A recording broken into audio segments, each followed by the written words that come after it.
Francúzsky sériový vrah, zodpovedný za smrť najmenej 8 obetí, zamestnával vyšetrovateľov vražd takmer 20 rokov. Zlobor, ako bol médiami neskôr nazvaný, zabíjal najmä dievčatá a ženy. Jeho obete vo veku 9 až 30 rokov znásilňoval, mučil a následne zabíjal uškrtením, zastrelením alebo dobodaním. Všetky tieto ohavné skutky vykonával za pomoci svojej manželky. Kde to všetko začalo? Ako vyhľadával svoje obete? A ako tento sériový vrah dopadol? Odpoveď na tieto otázky sa dozviete v tomto videu.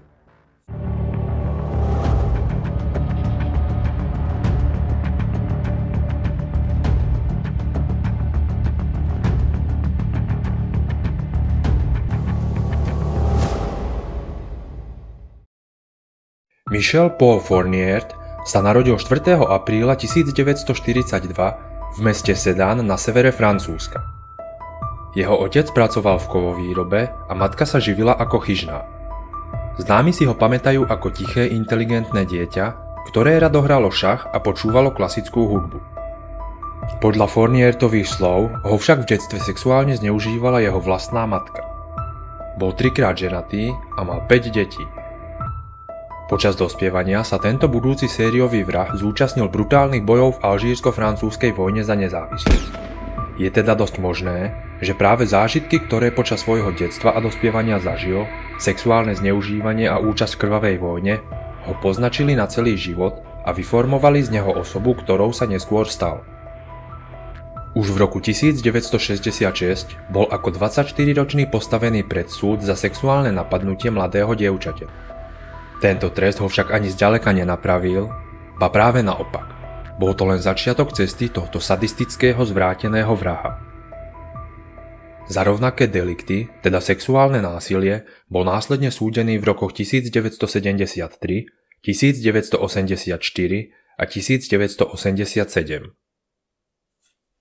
25. marca 1984 bol odsúdený za napadnutie a znásilnenie približne 10 mladých dievčat. V tomto roku sa zároveň zoznámil so svojou poslednou manželkou, Monique Olivierovou. Monique bola slobodná matka a s odsúdeným násilníkom sa zoznámila pomocou programu Dopis pre väzňa. Fournier sa Olivierovej v listoch dôveril so svojimi túžbami znásilňovať Pany. Tá mu mala prisľúbiť, že mu tieto túžby pomôže naplniť, ak na oplátku zabije jej ex-manžela. K tejto vražde vraj napokon neprišlo, avšak Olivierová svoj sľub splnila. V 80. rokoch boli vo Francúzsku tresty za znásilnenie zrejme veľmi nízke, keďže už v roku 1987 bol tento sexuálny predátor pred súdom znova. Ako recidivista dostal za ďalšie sexuálne motivované trestné činy 7 rokov, avšak už po pár mesiacoch sa mal vďaka justičnej chybe dostať na slobodu. 4 ústavní psychológovia ho vyhlásili za vyliečeného a vybavili mu zrušenie trestu, na základe čoho bol opäť vonku. Už o pár dní Fournier vraždil. V decembri 1987 sa spolu s Olivierovou vydali hľadať dievča, ktoré by uspokojilo vrahové zvrátené predstavy. Mali premyslený diabolský plán. Obeťou sa v tomto prípade stala 17-ročná Isabelle Lavillová, ktorú si vyhliadli už deň alebo dva predtým. Fournier nahovoril Olivierovú, aby dievča oslovila, keď sa bude vracať zo školy. Pod zámienkou, že sa stratila a hľadá nemocnicu, požiadala Olivierová mladú študentku, aby ju navigovala. Tá si k nej prisadla, čím sa nevedomky chytila do pasce, z ktorej už nebolo úniku. Táto návnada sa im ukázala ako účinná a v nasledujúcich rokoch ju využili ešte niekoľkokrát. Po ceste k nemocnici stál pri ceste muž s kanistrom v ruke a prosil o pomoc. A nestal tam náhodou. Bol to Michael Fournier pripravený k útoku. Potom, ako pri ňom Olivierová podľa plánu zastavila, aby mu ponúkla odvoz, ich obeť to mala zrátané. Omámili ju a previezli do ich domu, kde bola znásilnená a zaškrtená. Telo následne pod rúškom noci vhodili do starej studne a zasypali štrkom. Pozostatky Isabelle Lavillovej boli nájdené až po takmer 18 rokoch. Ak vás zaujímajú aj ďalšie príbehy z kriminálneho prostredia, ktoré napísal sám život, budem vďačný, ak kliknete na tlačidlo odoberať. Už v marci 1988 spáchal Fournier ďalšiu vraždu.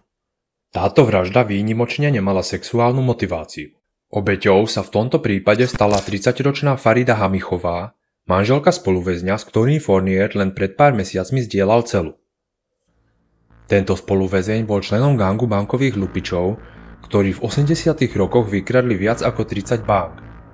Lupič požiadal svoju ženu, aby kontaktovala Fournierta s prosbou, aby jej pomohol vykopať lup skrytý na cintoríne. Nadviazanie tohto kontaktu sa jej neskôr stalo osudným.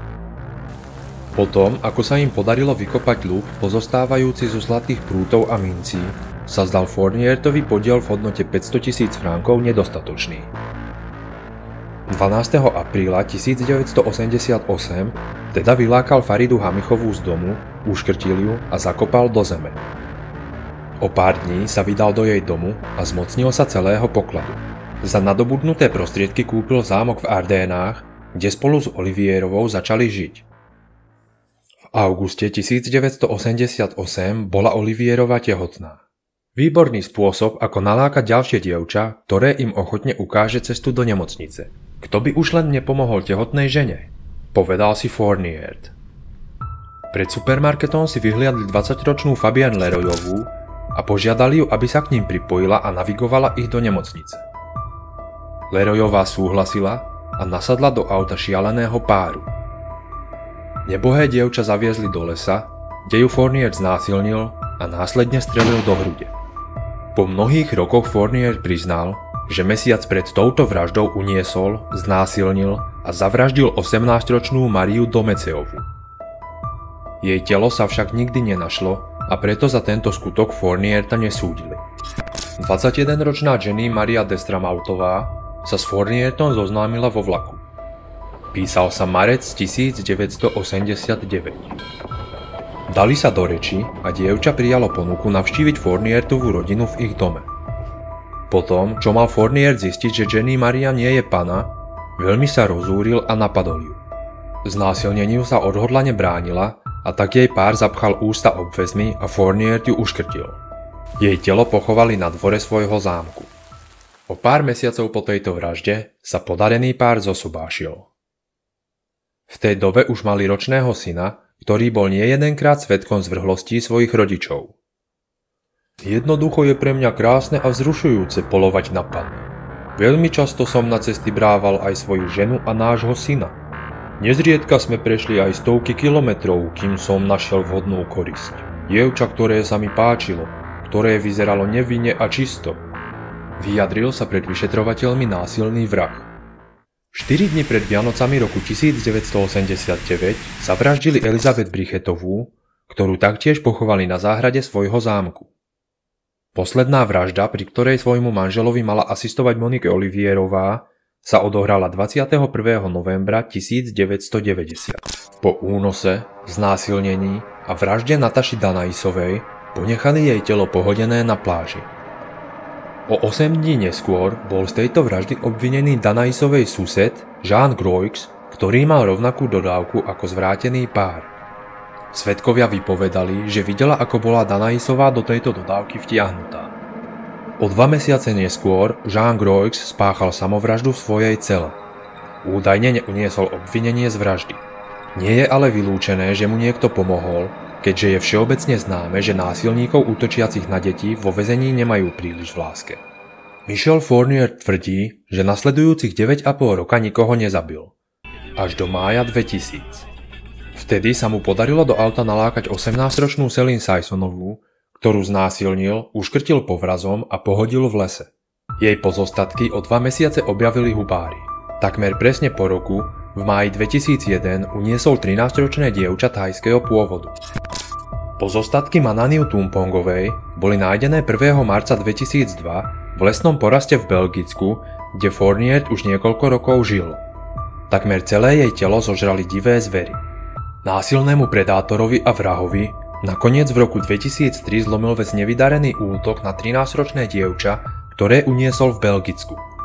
Dievča naložil do zadnej časti svojej dodávky, zviazal a vydal sa na cestu. Toto odvážne 13-ročné dievča prehryzlo povrazy, ktorými bolo zviazané, vyskočilo z idúcej dodávky a ešte si stihlo zapamätať poznávaciu značku auta únoscu. Po nahlásení tohto pokusu na políciu ihneď identifikovali majiteľa auta, Michela Fournierta. 26. júna 2003 bol spolu so svojou ženou zadržaný a podrobený intenzívnemu výsluchu. Zo začiatku zapierali, avšak po nejakej dobe Olivierová priznala, že jej manžel zabol od roku 1987 množstvo ľudí. Takisto svojho manžela obvinila z prepadávania bank a lúpežných prepadnutí. Vyšetrovateľom tvrdila, že mu to tolerovala, lebo jej a deťom zabezpečoval peniaze a pohodlný život. Fournier sa neskôr priznal k vražde 8 dievčat a jedného muža, ktorého zabil kvôli finančnému prospechu. 27. marca 2008 sa začal súdny proces, ktorý trval 2 mesiace. 28. mája 2008 súd odsúdil Michela Fournierta za vraždu 7 dievčat na doživotie bez možnosti podmienečného prepustenia. Ostatné vraždy mu do rozsudku nepridali, keďže sa telá niektorých obetí nikdy nenašli.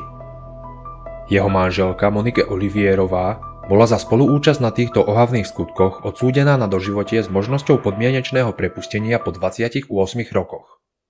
Súd im takisto udelil povinnosť zaplatiť pozostalým odškodné 1,5 milióna eur. Po 10 rokoch vo väzení Fournier priznal, že v roku 1990 zavraždil 20-ročnú britskú študentku Joannu Parishovú. Jej otec Fournierta neúprosne žiadal, aby mu povedal, kde sa nachádza telo jeho dcéry, až mu to nakoniec prezradil. O ďalšie 2 roky sa priznal k zabitiu 9-ročnej Estelle Mousinovej, ktorá zmizla v januári 2003. Okrem toho tento odsúdený vrah tvrdil, že počas svojej vražednej mánie vraždil minimálne 2 dievčatá ročne. Nie je teda vylúčené, že obetí bolo o mnoho viac. To už sa však dnes nikto nedozvie. Michel Fournier zomrel 10. mája 2021 vo veku 79 rokov na dýchacie problémy. Ďakujem, že ste toto video dopozerali až do konca a odporúčam vám pozrieť si aj ďalšie videá zo série Vrah za dverami, kde na vás čaká veľké množstvo brutálnych príbehov, najmä z nášho kontinentu.